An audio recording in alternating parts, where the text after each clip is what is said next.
Henry Hammerhopper Discovers the World by Lindsay Hibbard.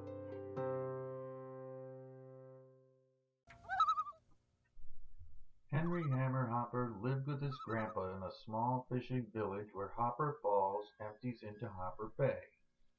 Each day, he would help his grandpa prepare his boat for the day's fishing on Hopper Bay. And then each night, he would wait for the boats to come in and help unload the day's catch, and set up the boats for the next day's trip. Henry never traveled far from the village. He dearly loved his grandpa, but he also wondered what the rest of the world was like. He would lie awake at night and imagine what kind of wonderful places there must be to see. Henry knew that someday he would take an adventure out into the world to discover new things and try to find a place to live out his days in happiness. Henry was surprised to find his grandpa was happy when he told him he wanted to discover new lands.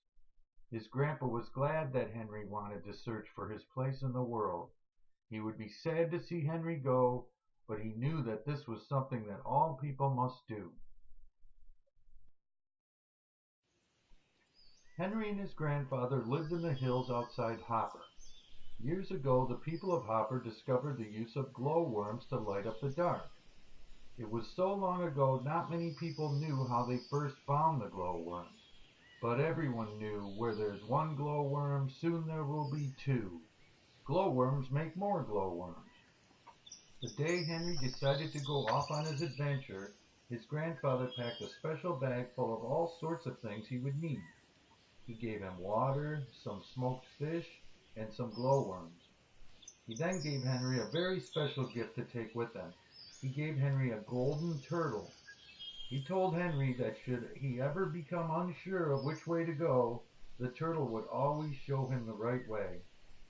Henry liked the little turtle, and the little turtle liked smoked fish, so he was sure that they would get along just fine. He hugged his grandpa goodbye and walked off into the hills to see the world.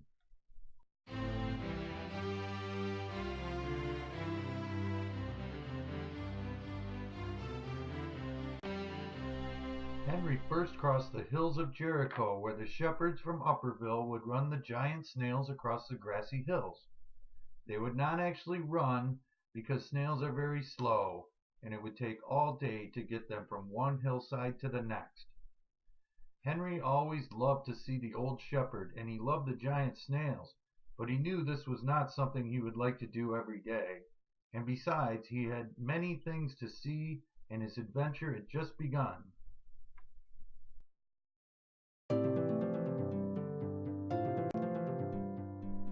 After traveling farther than he had ever been, Henry came to a castle in the woods by a giant volcano.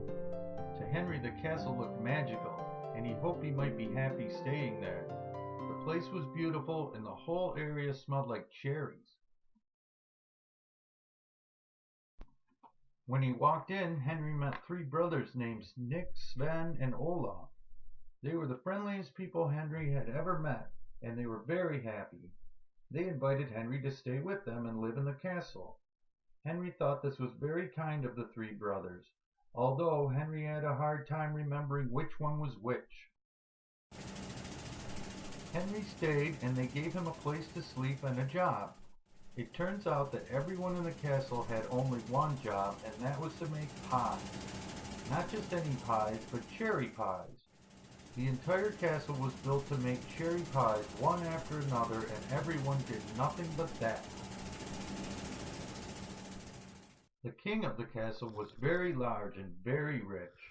His grandparents built the castle at the bottom of a huge volcano that erupted cherry pie filling twice each day. The king loved cherry pie, and he would eat 200 pies every day. It was everyone's job to make sure cherry pies were fed to the king all day. The brothers and everyone there seemed quite happy to do this, but Henry began to wonder if this was really the right place for him to stay. He was glad that everyone was so nice to him. The work was not hard, but it was always the same. Henry missed his grandfather, and he was not sure if he should stay and live in the castle.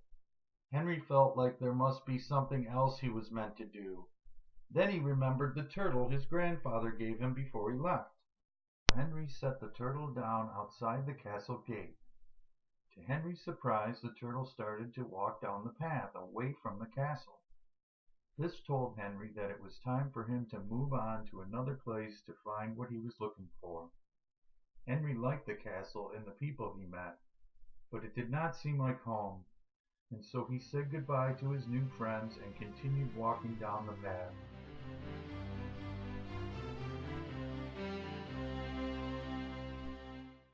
As he climbed higher and higher into the mountains, it suddenly started to rain.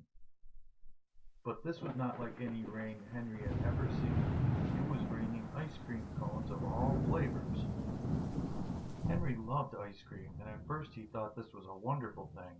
But after a couple of them hit him on the head, he decided to sit down in a small cave. Suddenly, lots of squirrels came running out of the cave. They were all wearing helmets, and they were gathering up all of the ice cream cones and bringing them back to the cave. Henry thought this was very odd, but still, he did love ice cream, and he ate 7 ice cream cones while he sat and watched the squirrels. Later, Henry had a terrible tummy ache, and his head hurt. He could not imagine staying here, so he continued on his way. Henry hoped that he would find somewhere soon. He missed his village, and he missed his bed. He was not sure that he could find his way back, and at night he got a little scared. He knew that he must continue on his journey, and he was sure that he would find a place to call home. But he had traveled for days and days, and he hoped it would not be much longer. That night, Henry came to a canyon on a huge lake. He could see the lights at the bottom of the lake and wondered what could be down there. The path Henry was on led right into the lake, so Henry decided to follow it. To Henry's surprise, he could walk and breathe under the water. He was a little afraid of what he might find there, but he stayed on the path until he found himself in the middle of an underwater city. There were very tall buildings and big colorful fish swimming back and forth. He saw people running away and hiding in the shadows. No one noticed him at first, but then he was brought before the queen, who was not a nice person. The queen wanted Henry to change his clothes and his shoes and his hair. She did not like the way he looked, and she said he would have to change or he could not stay. No one had ever said anything like that in his village. He had never thought clothes could make someone so angry, and he did not understand why this was so important. He did not want to stay here, so he left to make his way back to the surface. When he came out on the other side of the lake, he was met by a gate and a huge set of steps that seemed to go up and up into the clouds. Henry did not know what to expect when he got to the top, but anything seemed better than the underwater city, so he climbed them all. When he finally made it to the top, he found it was very bright and sunny, and he then came across a group of very old men all dressed alike. Henry thought they all looked the same. They were gathered around a large hole, and they were all very concerned about something. From the darkness below, they could hear someone crying. They could not see anyone down there, but they worried the crying was because someone was in pain, and they did not know what to do. Some time ago, they decided if they dropped a handful of coins into the hole, the cries would stop. So each morning, they would gather at the edge of the hole and stare into the blackness as the handful of coins were dropped. But the crying did not stop, and although the offering did not work, they continued to do it every day, convinced it would help. Henry leaned over the hole, and he could hear the crying too. Henry was not sure it would help, but he offered to go down into the hole to find out why the someone was crying. So the men tied a rope to Henry and lowered him down into the darkness until they could no longer see him and he had reached the bottom of the big hole. What Henry found at the bottom was a large dark cave, so he pulled out one of his glowworms to light the way. He then saw a tiny creature called a roop. Once the roop saw the glowworm, he stopped crying and began to smile. The roof was afraid of the dark, and he was very pleased to see how bright the cave became because of the glowworm. Henry decided to give the glowworm to the roof, and since glowworms eat gold, he was sure they would both be very happy together. The old men were happy the crying had stopped, and they thanked Henry. Even as Henry was far down the path, he could hear the men arguing about whether or not the coins helped. Later that day, the path led Henry straight to a giant wall. Each way he looked, the wall continued on as far as he could see. It was too tall to climb and too far to try to go around. Henry wondered how the path he was on could simply end at this giant wall. He decided to bring out the golden turtle to help him decide what to do. The turtle walked right up to the wall and started to dig. Henry tried digging and found that he could feel the bottom of the wall.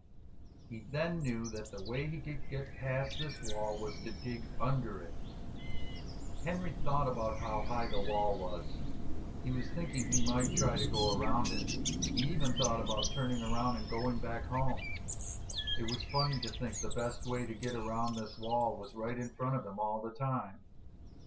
Henry missed his home more than ever. He was not finding any place as good as his village, and he wished he was back at his home. He brushed himself off, determined to keep going. Henry continued on his path. Henry next came to a river, and on the bank by the path was a raft. Henry wondered if he should get on the raft. In the river, Henry could see lots of red and green balloons. The balloons were attached to big fish swimming up and down the river. Just to be sure, Henry set the turtle down, and sure enough, the turtle climbed right on the raft. And so then did Henry. He pushed the raft off the shore and started to float down the river. As he started down the river, he found it was hard for him to keep from running into the shore. At one point, Henry ran right over the string to a green balloon. He saw that the green balloon fish kept him in the middle of the river. When he ran over a red balloon, the raft would head toward the shore. It was then the turtle crawled out and bit through the string to the red balloon. When Henry had only green balloons attached, he stayed right in the middle of the river. Henry and the raft ran over many of the green balloon strings. After a long time, Henry began to recognize some of the things he saw. He could also hear the sound of a waterfall close in front of him. He knew then he was on Hopper River and was coming up to Hopper Falls. By now he had so many green balloon fish pulling him, he could not stop from going over the waterfall. Then Henry heard a snap.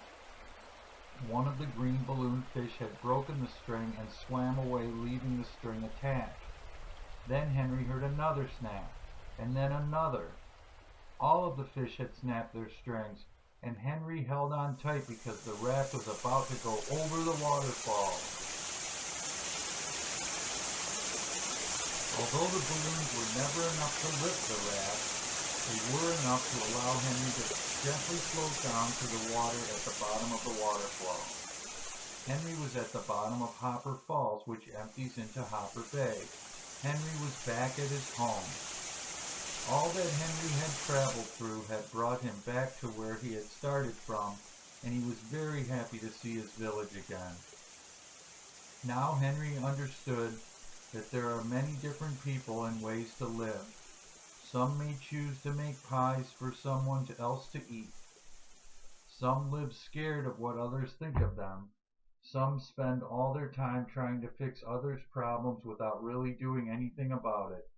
And some choose to fish the waters of Hopper Bay, just as his grandfather had. Henry could not find a better place to live because he was already living in the greatest place there could ever be. Henry went right away to see his grandfather. His grandfather had missed him terribly and was so happy to see him again. Henry told his grandfather all about the wonderful things he saw. He told him about the cherry pies and the squirrels. He told him about the scary queen and the city underwater. Henry told him all about the giant wall and the river with red and green balloons. Henry was so happy to be home because he knew this was where he was meant to be. He was meant to be back home where he was loved, and he knew for sure that people find what is right for them sooner or later. They find their home, even if it was right in front of them all the time. And so with the gold coin he traded the glowworm to the roof, Henry bought 2 ice cream cones. He then sat with his grandfather and watched the sunset as the last boats came in from Hopper Bay, and they both lived happily ever after.